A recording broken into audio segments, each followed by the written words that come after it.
마가복음 13장 10절로 18절까지 말씀. 또 복음이 먼저 만국에 전파되어야 할 것이니라. 사람들이 너희를 끌어다가 넘겨줄 때에 무슨 말을 할까 미리 염려하지 말고 무엇이든지 그때에 너희에게 주시는 그 말을 하라. 말하는 이는 너희가 아니요 성령이시니라.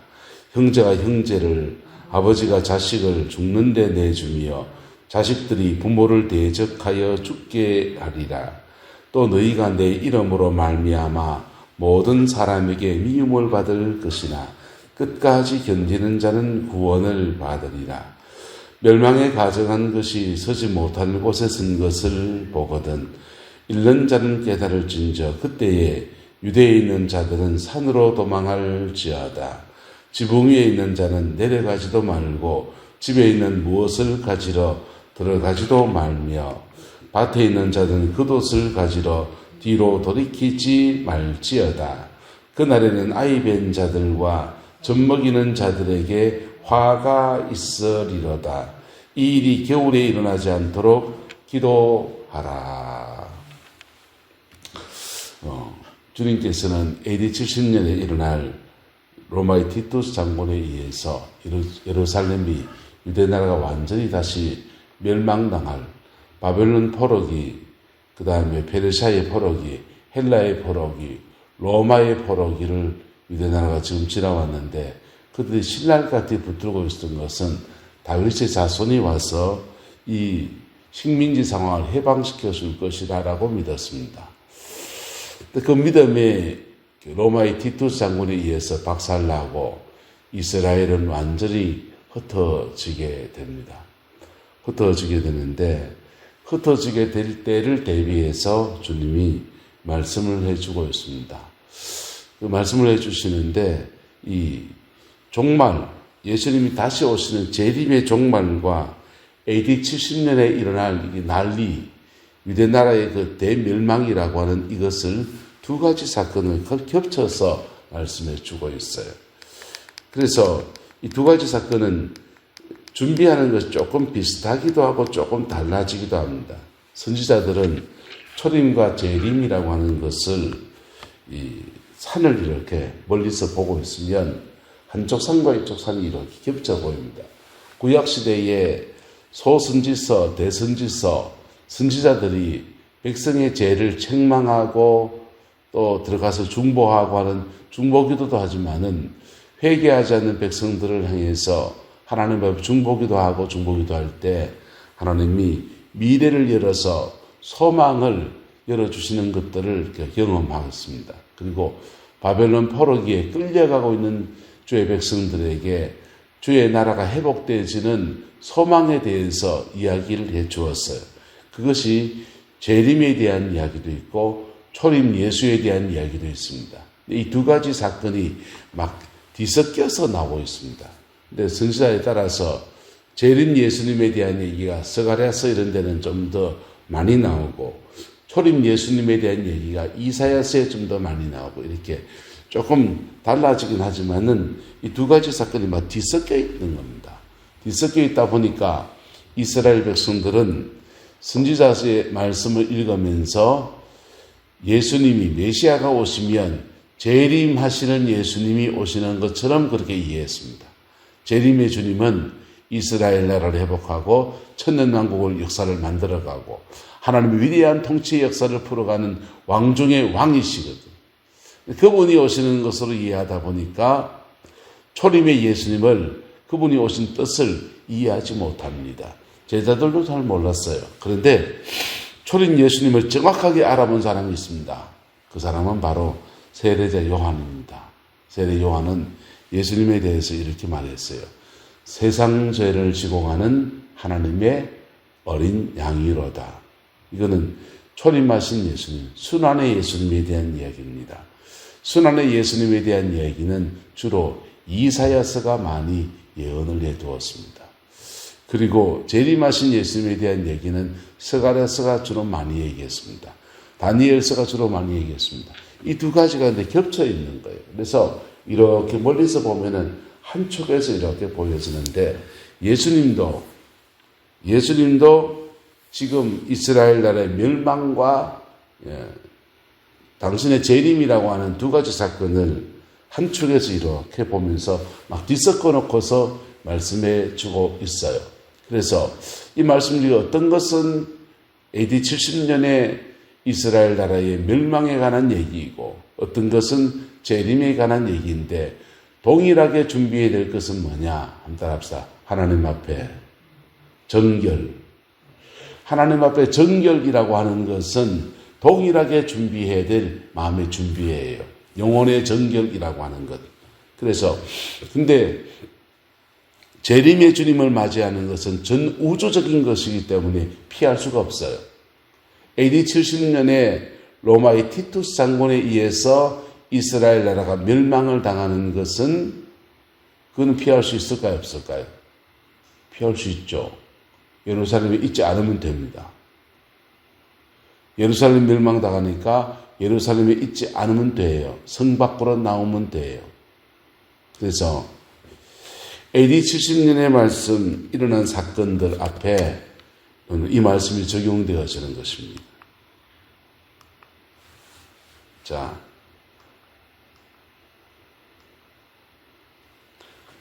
앞에 있는 이 부분은요, 재림의 주님에 대한 얘기예요.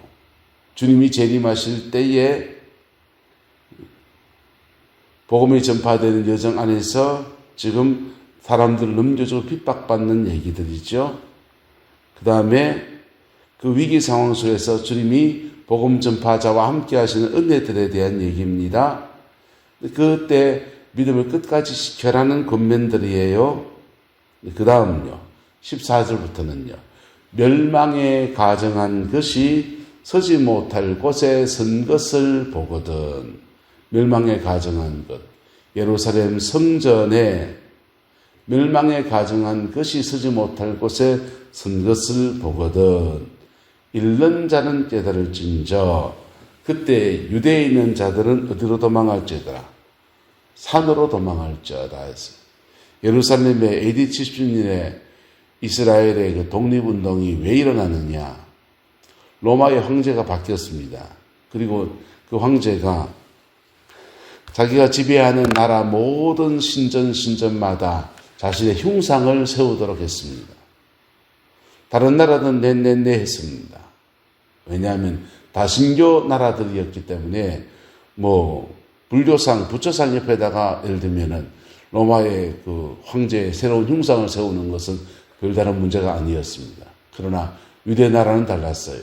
유대 나라는 예루살렘 성전에 하나님 외에 다른 신을 두지 말라, 너를 위해 우상을 만들지 말라고 하는 그 십계명의 말씀을 지켜야 되는 주의 백성들의 성전에 그 멸망에 가정한 것, 황제의 상을 세워야 되는 그런 문제에 봉착한 겁니다. 그게 AD 70년의 유대 대폭동의 원인이었습니다. 그걸 진압하려고 로마의 티투스 장군이 온 거예요. 근데 주님은 말합니다. 멸망에 가정한 것이 서지 못할 곳에 선 것을 보거든. 너희는 그때 독립운동해라. 유대에 있는 자들은 어디로 도망할지어다. 산으로 도망할지어다 했습니다. 너희가 그때 유대에 있다면, 예루살렘에 있다면, 유대 나라에 있다면 너희들 빨리 도망쳐라는 겁니다.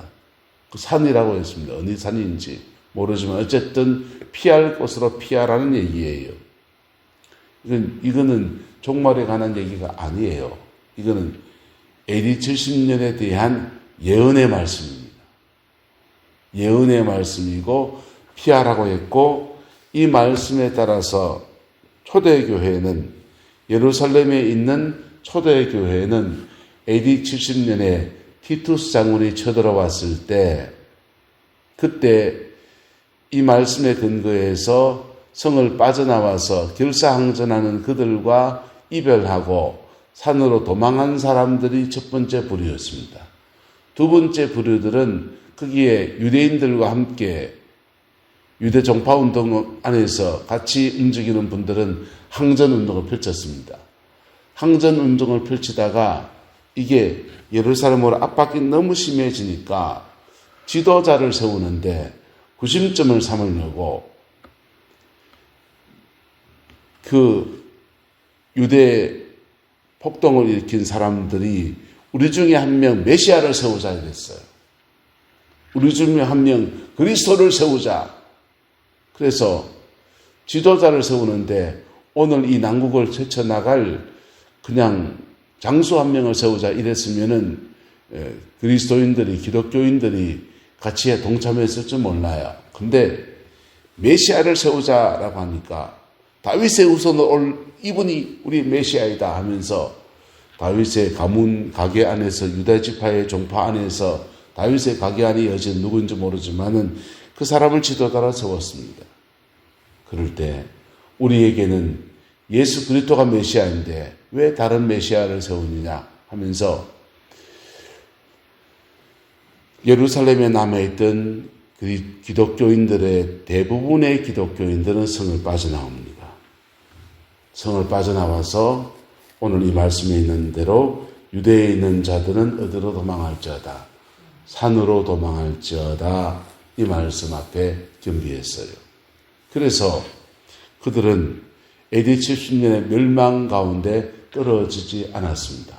그리고 유대 나라가 멸망을 당하고 많은 사람이 죽고 뿔뿔이 흩어진 유대인들은 동네 흩어질 때마다 시나고게 그들의 고향 종족들이 함께 있는 동네에 가서 지파의 가문을 따라서 난 레위 지파입니다. 유다 지파입니다. 가문을 얘기하면 받아주고 거기에서 함께 생활하는 거처를 마련해주고 그러는데 기독교인 유대인들은 AD 90년에 회당에 출입할 수 없음이라는 경고문이 뜹니다. 그 전까지는 예수를 그리스도로 고백하는 유대인들 또 기독교 운동은 유대교의 한 종파처럼 그렇게 여겨져서 이방인 교회도 있지만은 유대계 그리스도인들은 시나고게 회당 공동체 안에서 그들의 민족의 정체성을 따라서 유대인이면서 그리스도인으로 사는 것이 가능했습니다. 근데 AD 90년부터는 그렇게 되지 않았어요. 축출 명령이 떨어집니다. 예수를 그리스도로 믿는 메시아 주니, 메시아가 주다, 예수다, 메시아 주니는 메시아가 예수다라고 주장하는 사람들은 회당에 들어올 수 없다라고 경고문이 붙습니다.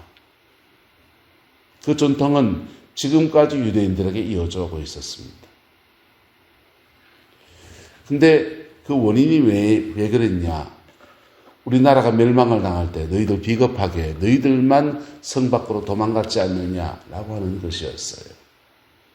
그들은 회당에 들어가지 못하니까 나와서 어디를 가야 되냐? 에클레시아, 교회를 찾아가야 했습니다. 교회를 찾아가면 교회는 유대인 회당에서 식사 자리와 잠자리와 숙소와 직장과 이런 걸 다 유대인들 민족 의식 안에서 동류 의식 안에서 해결해 주었다면은 기독교인들이 그것을 해결해 주기 시작합니다. 먹는 문제, 잡는 문제, 의식주의 문제를 해결해 주고 그들은 구약성의 전통에서 성경을 많이 알고 있었고 그리고 예루살렘 교회에서부터 오랫동안 기도의 훈련을 받았던 사람들이어서 성령의 은사가 강한 사람들. 그래서 그들이 초대교회에 유대계 그리스도인들이 지도자로 세워지는 놀라운 축복, 놀라운 자리에 세워지게 됐어요. 하나님의 뜻은 무엇이었냐? AD 70년에 로마의 티투스 장군에 의해서 유대인들을 흩으십니다. 유대인들을 흩을 뿐 아니라 교회도 섬기면서 회당에도 나가는 유대계 그리스도인들도 흩으십니다. 유대계 그리스도인도 흩으시는데 그들이 가는 곳곳마다 교회의 지도자가 되게 했습니다. 지도자가 될 만한 사람이었습니다. 딱 한 가지를 버려야 됐습니다. 유대 민족주의, 율법주의. 그걸 버려야 됐습니다. 그걸 안 버리면 교회를 온통 어지럽혔습니다. 이방인 속에 있으면서 이방인들에게 복음을 전하면서 유대 민족주의, 유대 그 믿음으로 의롭다는 예수 그리스도의 진리 외에 복음의 진리 외에 다른 걸 전하면 그 사람은 교회에서 축출됐습니다. 그래서 초대교회가 근데 그렇게 흩어진 사람들을 위해서 쓰여진 성경이 히브리서, 야고보서, 베드로 전후서입니다. 그게 초대교회의 소아시아 지역의 사도 바울의 선교 통해서 이방인의 교회가 쫙 뿌려진 자리에 하나님이 좋은 지도자들을 파송하시는 하나님의 방법이었어요. 하나님은 역사를 주관하십니다. 한 민족을 패하기도 하시고 한 민족을 흥하게도 하십니다. 하나님은 왜 이런 멸망의 안타까운 역사들 속에서 이 일들을 만들어 가십니까? 하나님은 유대 나라를 제사장 나라로 삼고 싶었습니다. 근데 그들이 가지고 있는 지나친 선민의식이 이방 민족으로 뻗어나가는데 장애가 되었기 때문에 깨트려버린 겁니다. 오늘 우리 시대에 주님은 이렇게 부흥을 일으킨 민족들 속에서 이런 역사들을 만들어 가십니다. 이 역사의 흐름들 속에서 이 민족도 있습니다. 지금은 마지막 때를 향해 달려가고 있습니다. 말세지 말이에요. 그런데 오늘 우리 한국교회는 무엇을 해야 될 것인가? 오늘 우리 내남자일교회는 무엇을 해야 될 것인가? 교회대회 본질을 회복하는 은혜가 있기를 소망합니다. 그리스도가 주이시고 그분의 머리 되심 앞에 복종하는 교회됨의 본질을 회복하는 은혜가 있기를 소망합니다. 그리고 우리 영혼의 정결함이에요.